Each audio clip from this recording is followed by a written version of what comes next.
Приветствую всех, с вами Холдым, и мы продолжаем проходить игру Туман и путешествовать по этому апокалиптичному миру. Посмотрим, что будет дальше. Мы сейчас собираемся покинуть Назарет после того ритуала в предыдущей серии. Рекомендую его глянуть, сейчас подсказочка вылезет с предыдущей серии. А так, давайте посмотрим, что нас будет ждать. Мне кажется, Назарет нас не выпустит просто так. Мне нужно уйти из Назарета. Сани длинной вереницы стоят перед распахнутыми двухсторонними воротами, двухстворчатыми воротами. Два стражника в вычурных костяных доспехах лениво проверяют их, разговаривают с торговцами и дают добро на то, чтобы покинуть город. Дело движется медленно, поэтому мне ничего не остается, как терпеливо ждать своей очереди. И хотелось бы надеяться, что с меня не вытрясят последние монеты. Путь предстоит долгий и трудный. Я оборачиваюсь. Назарет прощается легким снегопадом и ночной тишиной.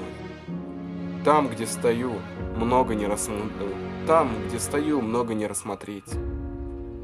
Многого не рассмотреть. Взгляд цепляется за мертвую железную птицу, навешенную нашедший свои покои на горе из мусора. За крыши домов для путешественников. За глубины жертвенного алтаря на главной дороге. И, конечно же, за водонапорную башню насосы все пыхтят, пуская дым в небо. Скорее всего, изменилось вот это вот, если мы отключили воду.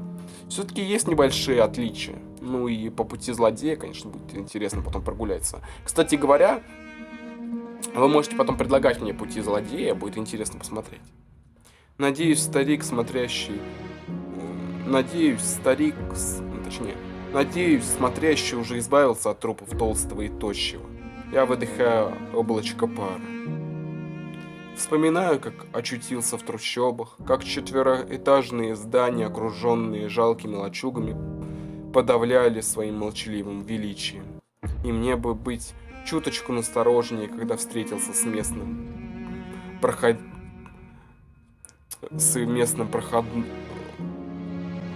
пройдохой, ведь из-за своей доверчивости попал в опаснейшую ситуацию. Боги, как же те бандиты выглядели, серьезно. Только чудом мне удалось от них сбежать.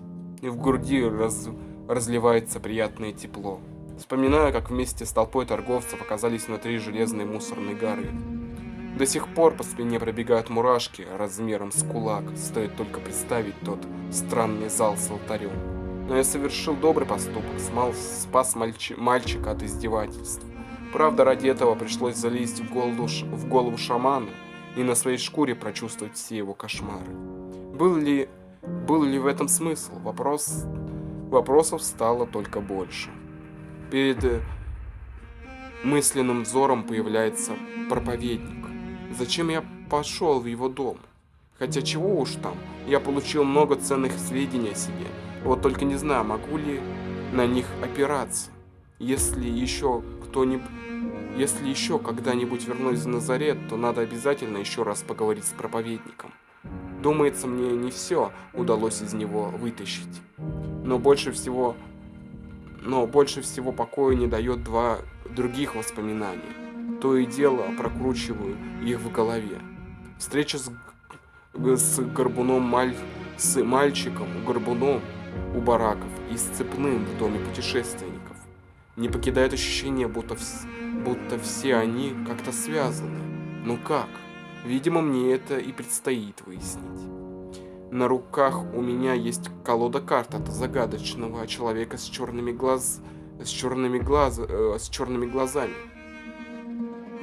Наверняка эти карты как-то подскажут мне, натолкнут на правильный путь. И не стоит сбрасывать со счетов цепного. Помнится, он обещал, что мы еще встретимся. Я тяжело вздыхаю. Прощай, Назарет, мне необходимо двигаться дальше. Ведь я до сих пор не понимаю, кто я и откуда пришел, где был месяц назад, год, 10. Пустота. И чутье подсказывает мне, что в этом городе я не получу ответов. «Эй, парень, запрыгивай ко мне», — говорит торговец, сидящий на козлах. «Дорога одна, нам точно не по пути».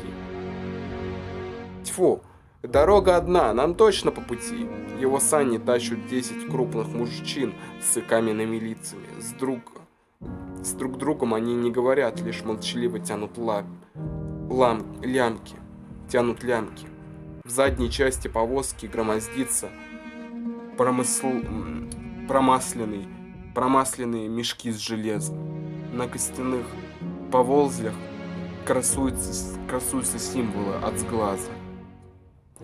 Знаешь, доверчивость доверчивостью, но я соглашусь. Я киваю купцу и забираюсь к нему. До ушей доносятся обрывки фраз из впереди стоящих саней. Два бородача делятся новостями. Честно говоря, почему я это сделал? Потому что мы не доберемся никуда. Мы все-таки человек. Во-вторых, если мы будем идти в одиночку, без передвижения быстрого по этому снегу, мы точно помрем. Хоть мы избранные, хоть не избранные, но холод не тетка, и голод тоже. Нам жрать-то тоже надо.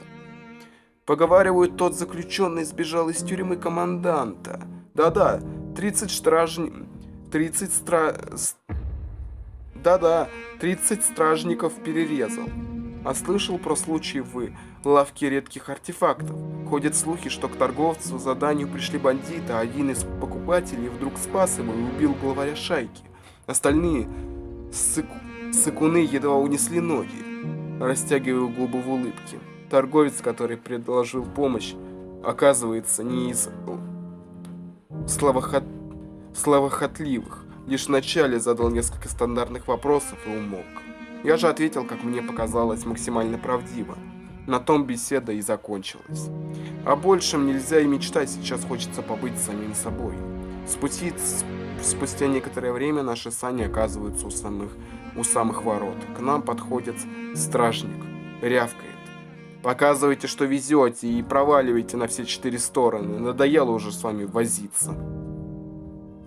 Стоило оказаться за городом, как воздух густеет. Теперь он проникает в легкие, колючими, колючим, леденящим комком. Купец достает из пояса мешочек, обмазывает лицо жиром. Мне не предлагает. Видимо, дорогая штука, поэтому бережет и не делится с первыми встречными. Снег прекратился, но зато заметно похолодало. Плотные облака заволокли звезды, отчего ночной мрак сгустился. Крепчающий ветер пронизывает до костей. Мой плащ не спасает меня от мороза. Приходится кутаться в предложенную купцом теплую дерюгу. Вокруг, насколько хватает глаз, простирается бескрайняя ледяная пустыня. Перевалившись за сиденье, торговец покопошился в сумках, чертыхнулся.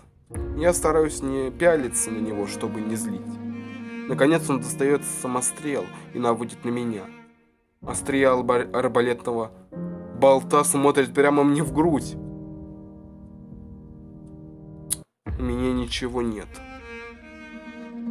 Это от знахаря, парень. Щелчок, левый бок пронзает чудовищная боль. Хочу кинуться на ублюдка, но все темнеет перед глазами. Я проваливаюсь в пучину забытия. Свист ветра назойливо вторгается в сознание. Из онемевших губ вырывается стон. Пытаюсь раскрыть веки, но получается далеко не сразу. Когда удается сфокусировать зрение, передо мной возвышается сугроб. Руки по кисти в снегу. Странно, я их прекрасно чувствую, хотя слегка покалывает кожу. Выплевывая проклятие и отряхиваясь, сажусь на колени. Осматриваю себя. На плаще на уровне груди зияет рваная дыра. Арбалетный болт валяется рядом со мной. Все зажило, даже шрама нет. Это отличные новости. Я обвожу взглядом вокруг. Я Обвожу взглядом вокруг себя. Вдалеке чернеет городская стена. Горят огни водопорной башни. До Назарета совсем рукой подать. Видимо, купец после того, как убил меня, оттащил труп сюда. Вот даже дорога недалеко, не особо он утруждался. Интересно, другое. Остальные торговцы, идущие веренищей, вместе с нами никак не отреагировали на мою смерть, будто так и должно быть. В мою сторону катится тяжелый гул. На город опускается туман, серо-грязный, похожий на гигантские комья свалявшейся пыли. Вмиг стены и дома растворяются, словно их там и не было никогда. Чудовищные крики разрывают тишину. А вот он и туман. Блин, а мне кажется, мы правильно сделали, что доверились. Мы увидели туман. Ну подожди, а почему крики? Почему крики-то? Там же сказал, что есть добрый туман. Мы же не натворили дел, мы не убили никого. Или мне вообще не нужно было делать зла, типа никого не убивать. Но, блин, там невозможно это. Там некоторые решения, которые невозможно убрать. Вся эта масса серыми, как у ведьмы, космами, издавая протяжный низкий гул, поглощает Назарет. Мой затылок пронзает острая игла боли. Ледяная пустыня, город и небо исчезают. Перед глазами мелькают, как картинки в калейдоскопе. Видение. Черноволосая женщина, склоняющаяся над кроватью, целующая меня в лоб. Избитый до полусмерти доходяга, лежащий у моих ног. Старуха, перебирающая в ладони монетки. Лиц так много, что я теряюсь в них. Чужие мысли, жужжа точный рой мух, неудержимым потоком стремятся пробить брешь в сознании и раствориться в моей личности. Из груди рвется крик. Все резко обрывается. Уставший и замерзший, я одиноко бреду по дороге. Куда? Пока еще точно не решил. За спиной плотной стеной белеет туман, сожравший целый город. Стоит мертвая тишина, но нарушаемая лишь свистом ветра. Вы успешно прошли финальный квест. А вот и заканчиваем. Блин, что-то быстро. Знаете, может, давайте вперед? Маловато что-то времени. Не-не-не, мы даже 25 минут не прошли. Нельзя так. Мне вот что-то кажется. Подождите, там был избитый доходяга и старуха, перебирающая монеты у моих ног. Конечно, возможно, его... Ну ладно. Пока что непонятно, это лишь обрывки. Я в дороге уже долгое время, но вьюга смолкает только сейчас. Вьюга смолкает, когда я уже совсем выбиваюсь из сил. К тому же дорога, протоптанная сотнями людей и придавленная не одним десятком саней, то и дело пропадает из виду. К своей невероятной удаче мне удается вновь выйти на нее и немного передохнуть после несмолкающих ледяных ветров. Едва волоча ноги, я стряхиваю снег с заиндевевшего плаща. Пальцев практически не чувствую, думать могу только о горячей настойке и теплом местечке на каком-нибудь постоялом дворе. Вот только на моем пути ничего, только безжизненные ледяные поля. Поглощенный думами, о еде и уютной комнатушке, я едва не прохожу мимо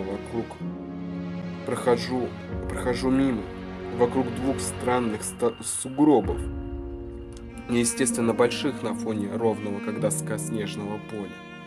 Чутье подсказывает, здесь что-то не так. Не уходи, осмотрись. Дрожа и шмыгая носом, я замираю, но ничего, кроме завывания ветра, не слышу. Ловушка? Нет, вряд ли. Тогда что меня зацепило? Подойти к сугробам.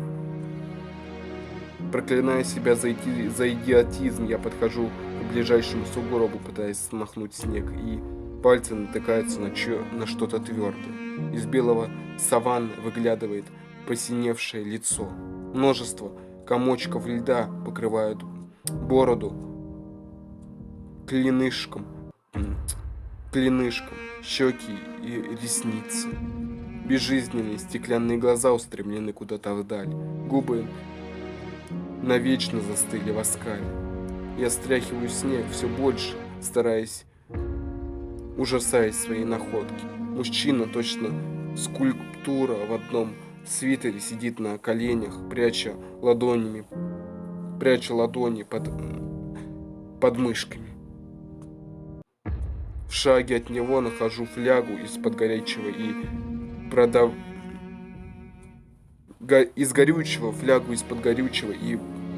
придавленную шапкой бумажку, на которой огромными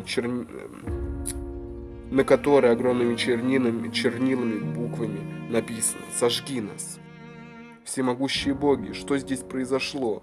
Даже думать не хочется, кто же покоится под вторым сугробом. Расчистить второй. Едва перевожу дух. Затем я расчищаю оставшуюся кучу снега. Девушка. Красивая, в отличие от мужчины, она выглядела так, будто сейчас проснется. Я не могу отделаться от мысли, что ее ресницы трепещут. Но нет, она мертва. Кожа молчаливо белая, покрытая поблескивающими льдинками, звездами. Точеный профиль безупречен в своем великолепии. Девушка крепко сжимает комок из курток, шапок и шарфов. Мне не нужно во всем этом копаться, чтобы понять, под горой одежды скрывается ребенок, такой же мертвый, как и его родители. Обдумать, как умерла семья. Вдохнув ледяного воздуха, я задумываюсь над тем, как же эта троица смогла так бессмысленно погибнуть. У них же было топливо, чтобы развести костер. Зачем оставили бумагу с просьбой сжечь тела? Где они ее и чернила в конце концов взяли? Неужели семью кто-то так и изощренно убил? Ради чего? Вопросы жадно роятся в голове, точно мухи. Ладно, думать я буду позже. Сейчас надо решить, как поступить. Сжечь тела. Выполним их просьбу. Я зубами снимаю перчатки и непослушными пальцами откупориваю флягу. Подхожу к мужчине, лью на его голову и свитер немножко черной едкой жидкости. Затем настает черед девушки со свертком. Надеюсь, горячего хватит, чтобы полностью сжечь трупы. Я достаю из внутреннего кармана плаща огниво и кресало, подарки одного купца из Назарета за пустяковую помощь. Мне хватает одной искры, и пламя окутывает застывшие тела столь яростное, что я делаю несколько шагов назад, ладонью зачищая лицо от нестерпимого жара. Скорбь. Удел сильных, и каждый имеет право хотя бы умереть так, как считает нужным. Мне искренне жаль семью. Когда от тел остаются лишь черные пятна на подтаявшей земле, на подтаявшей земле.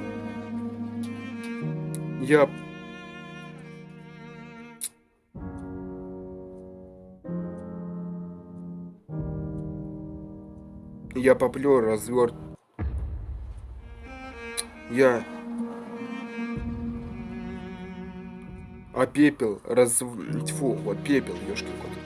пепел развеивается по ледяной пустыне. Я разворачиваюсь и ухожу. Где-то вдали раздается протяженный одинокий вой невидимой твари. Вы успешно прошли дорожный квест. Пронзительный вой проносится по ледяной пустыне. Пронзительный вой возносится по ледяной пустыне. От ужаса я замираю, оглядываюсь. Никого. Ни вблизи, ни вдали.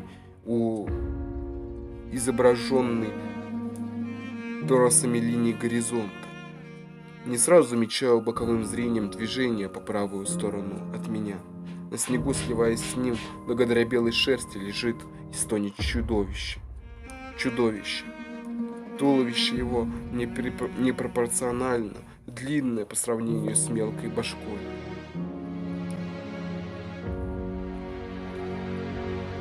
Передние и задние лапы напоминают тонкие спицы, оканчивающиеся искривленными пальцами когтями. На затянутой костяной, как у собаки, пасти видны паутина трещин. Из черных шариков глаз течет словно слезы. Кровь. Словно слезы кровь. Вероятно, монстр наткнулся на хищника, покрупнее или опаснее, и поплатился, теперь жизнь медленно и мучительно вытекает из него. Последних сил хватило лишь на вой. Я некоторое время смотрю на твари, боясь атаки. Подойти. А затем решаюсь осторожно подойти к ней. И хотя чувство самосохранения вопит об опасности, но любопытство пересиливает. В конце концов, я бессмертный. Если меня не убили клинки и стрелы, то и когтей бояться не стоит. Я склоняюсь над чудовищем, от него исходит тяжелый запах гнили, к горлу подступает ком. Грудь странного существа часто поднимается и со свистом опадает. Вывалившийся длинный язык подрагивает. Голова едва поворачивается в мою сторону. Шары глаз вспыхивают колкими звездами. Коснуться морды. Я снимаю перчатку, тяну пальцы к костяной морде.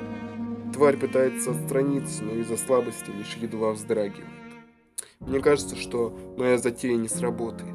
Раньше залезал только в сознание людей, но животных еще никогда. Если сойду с ума, если не смогу выбраться, если я будто вдыхаю в себя черноту, сознание разбивается на множество осколков, вихрь чужих эмоций уносит меня. Голод, брюхо крутит изнутри, до колющей боли. Алоэ. Нужно добраться до алого. Ветер приносит запахи льда, воды, туч от чего-то и от чего-то пыли. Всюду белое, синее, голубое и оттенки черного. Но нет самого важного, пульсирующего, движущегося, как у того, под чьей кожей струится теплое алое. На миг осознаю себя и пропадаю. Совсем недалеко на застывшем метели танцует в маслянистом черном жилете. На застывшем металле танцует в маслянистом черном жилете. В маслянистом черном желтое.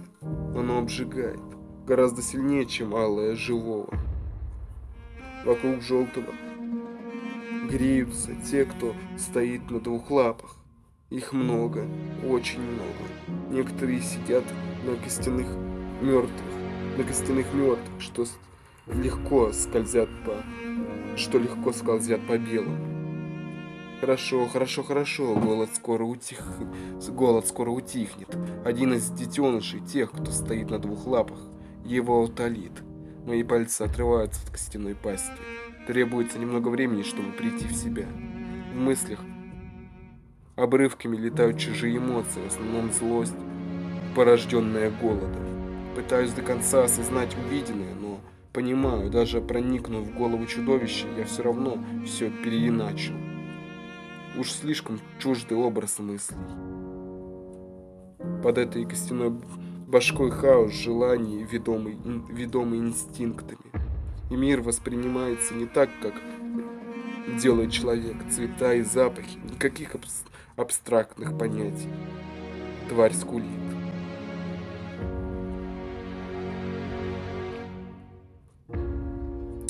Убить ее или нет? Убить ее или нет, я не могу понять. Как мы знаем, игра очень не поощряет убийство. Она не поощряет убийство даже ради того, чтобы прекратить его сострадание. Они точно не поощрят это. Ну давайте уйдем. Я мог бы ее убить, но не решаюсь. Что-то внутри меня противится. Только при мысли, что мои пальцы или клинок коснутся ее шеи, отрыв берет. Она все равно уже не восстановится. Сдохнет здесь, посреди ледяной пустыни, в одиночестве, и мечтах об Аллом. Я ухожу, забирая с собой частичку ее души. Но по правде это жестоко. Вот честно, это жестоко. Не могу понять, почему. Ну серьезно, оно чудовище, да, чудовище, но блин, оставлять ее мучиться. Ну да, она мечтает об Аллом, но это инстинкт, ты сам же сказал, блин, ну мучить животное, да, это, блин, хищник, но, блин, мучить его, это, блин, грех. Ай, ладно, я не пойму мораль игры.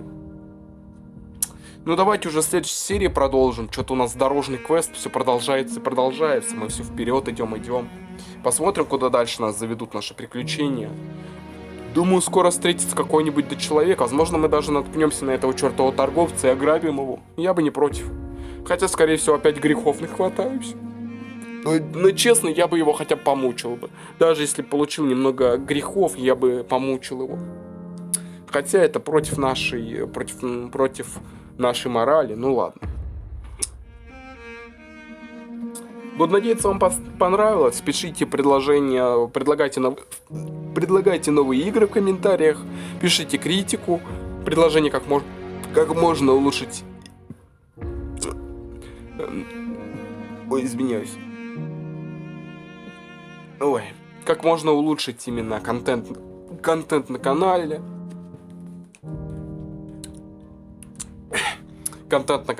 И, конечно же, ну или просто свое мнение пишите. Буду рад с вами пообщаться. Заглядывайте в описание, там будет ссылочка на мой Discord сервер и на Discord сервер по Доки-Доки. Буду рад вас там видеть. И, конечно же, не забывайте жать на кнопочку подписаться, на колокольчик, так вы о новых видео узнаете и пополните нашу маленькую, но крепкую семью.